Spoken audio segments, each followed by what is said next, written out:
Hi, my name is Andrew Schott, and I'm a third-year game design and development student at RIT. Today I'm going to be doing a quick little demo of a big project I worked on this semester for my Data Structures and Algorithms for Games and Simulations 2 class. Basically, for this project, I had to program a 3D game engine in C++ using OpenGL. So let's get started. The first few projects we worked on dealt with displaying primitive shapes, like cubes, cones, cylinders, and spheres, that would be rotated and subdivided in an OpenGL program, like you see here. Later we worked on adding more features, like a first-person camera, some lighting and texturing, and eventually collisions using off-tree data structures. We also worked to optimize already existing code, such as by adding game objects to render more meshes.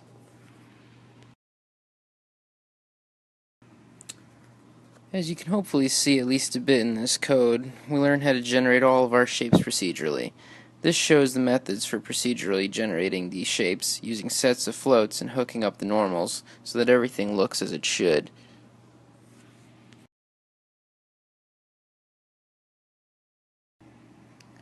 Without further ado, I'm now going to quickly demo my current engine project and talk about its features.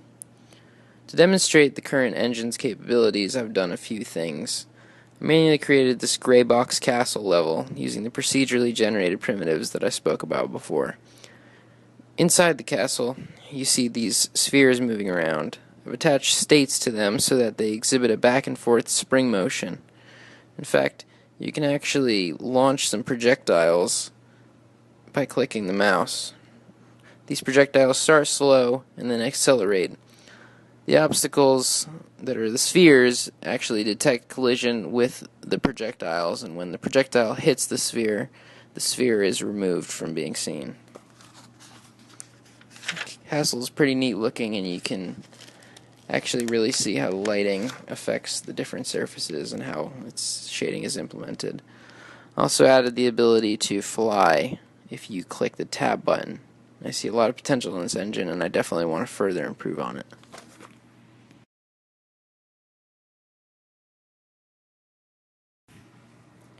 Alright, the last thing I'd really like to do is take a look at my code. This here is the main class. At the top you see me initializing my variables and then creating the vectors to store the meshes, the game objects, and the colliders.